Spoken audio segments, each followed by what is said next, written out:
ग्वालियर के महाराज माधवराज सिंधिया के राजनीतिक किस्से काफी रोचक हैं। उनके बेटे ज्योतिरादित्य सिंधिया इन दिनों भाजपा में हैं, लेकिन उनके राजनीतिक जीवन की शुरुआत कांग्रेस से हुई। पिता माधवराव सिंधिया का झुकाव हमेशा से ही कांग्रेस की तरफ रहा है, जिसके चलते उनकी अपनी मां विजय राजे सिंधिया से भी कई मौकों पर ठन गई थी। 10 मार्च 1945 को मुंबई में जन्मे माधवराव सिंधिया का विवाह 8 मई 1966 को माधवी राजे सिंधिया से हुआ था। इस दंपत्ति का एक पुत्र और एक पुत्री थी। पुत्र ज्योतिरादित्य सिंधिया को सभी जानते हैं, लेकिन उनकी पुत्री नाम चित्रांगदा सिंधिया है। तेज तर्रार नेताओं में शुमार रहे माधवराव सिंधिया का निधन 30 सितंबर 2001 को हवाई दुर्घटना में हो गया था। करिश्माई व्यक्तित्व के धनी रहे माधवराव सिंधिया ने जीवन में कई उतार चढ़ाव देखे। उनके जीवन में एक ऐसा दौर भी आया जब उनके लिए मध्य प्रदेश जाने के लिए एक चार्टर विमान स्टैंड बाय पोजीशन पर खड़ा रहता था, क्योंकि उन्हें लगता था कि वो मध्य प्रदेश के मुख्यमंत्री बनेंगे। लेकिन मुख्यमंत्री बने तो राघोगढ़ के राजा साहब कहे जाने वाले दिग्विजय सिंह। एक बार तो उन्हें चुनाव जीतने के लिए माताजी की अपील का सहारा भी लेना पड़ा था। माधवराव सिंधिया की 2 बार ताजपोशी होते होते रह गई थी। राजनीतिक जानकार बताते हैं कि 1989 में चुरहट लॉटरी कांड के समय अर्जुन सिंह मध्य प्रदेश के मुख्यमंत्री थे और उन पर इस्तीफा देने का काफी दबाव था। तत्कालीन प्रधानमंत्री राजीव गांधी की इच्छा थी कि माधवराव सिंधिया को मुख्यमंत्री बनाया जाए, लेकिन अर्जुन सिंह ने इस्तीफा नहीं दिया था। इसकी वजह से अर्जुन सिंह को राजीव गांधी की नाराजगी भी झेलनी पड़ी थी। इसके अलावा उनके जीवन में एक और मौका आया और जब माधवराव सिंधिया मुख्यमंत्री बनते बनते रह गए थे। साल 1992 में बाबरी मस्जिद विध्वंस के चलते मध्य प्रदेश की सुंदरलाल पटवा सरकार को बर्खास्त कर दिया गया था। उसके बाद 1993 में मध्य प्रदेश में चुनाव हुए और तत्कालीन प्रधानमंत्री नरसिम्हा राव ने सभी खेमों को सुनी और टिकट बांटे। इस चुनाव में कांग्रेस ने बड़ी जीत दर्ज की। उस वक्त कांग्रेस को 320 में से 174 सीटें मिली थी।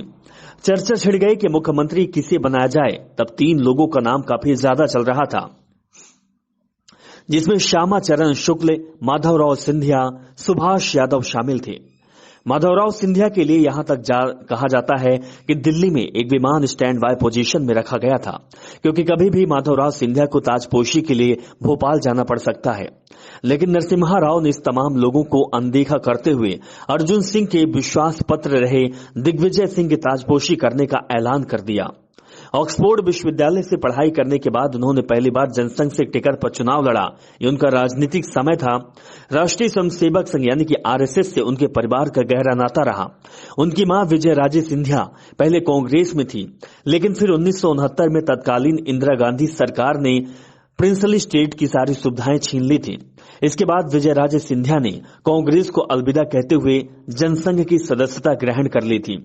माधवराव सिंधिया ने 26 साल की उम्र में पहली बार लोकसभा चुनाव जीता था और इसी के साथ उनके जीत का सिलसिला भी शुरू हो गया।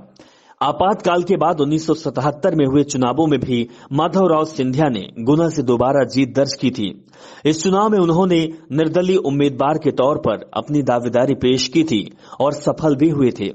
लेकिन 1980 के दशक में उनका झुकाव कांग्रेस की तरफ हो गया और उन्होंने कांग्रेस की सदस्यता भी ले ली। सबसे दिलचस्प लड़ाई तो साल 1984 की लोकसभा चुनाव में की हुई थी। भाजपा के कद्दावर नेता अटल बिहारी वाजपेयी ग्वालियर से चुनावी मैदान में उतरे। ऐसे में कांग्रेस ने अंतिम समय पर माधवराव सिंधिया के नाम पर पासा फेंका और उन्हें ग्वालियर से अपनी उम्मीदवार बना दी। इस चुनाव में भी माधवराव सिंधिया ने जीत दर्ज की और उन्हें इसका तोहफा भी मिला। कई मंत्री पद संभाल चुके माधवराव सिंधिया को पहली बार रेल मंत्रालय की जिम्मेदारी दी गई थी। सिंधिया और गांधी परिवार की दोस्ती की काफी चर्चे हैं। माधवराव सिंधिया के कांग्रेस में शामिल होने के पीछे इंदिरा गांधी के बेटे संजय गांधी का हाथ बताया जाता है। राजनीतिक जानकार तो यहां तक कहते हैं कि संजय गांधी की वजह से ही माधवराव सिंधिया ने कांग्रेस की सदस्यता ग्रहण की थी। इसके बाद फिर माधवराव सिंधिया के बेटे ज्योतिरादित्य सिंधिया और पूर्व प्रधानमंत्री राजीव गांधी के बेटे राहुल गांधी की मित्रता के कई किस्से सुनने को मिलते हैं। हालांकि ज्योतिरादित्य सिंधिया अब भाजपा में शामिल हो गए हैं और अब राहुल गांधी पर कटाक्ष करते रहते हैं, लेकिन उनके जीवन के किस्से और उनकी दोस्ती के किस्से आज भी लोगों के जुबान पर हैं।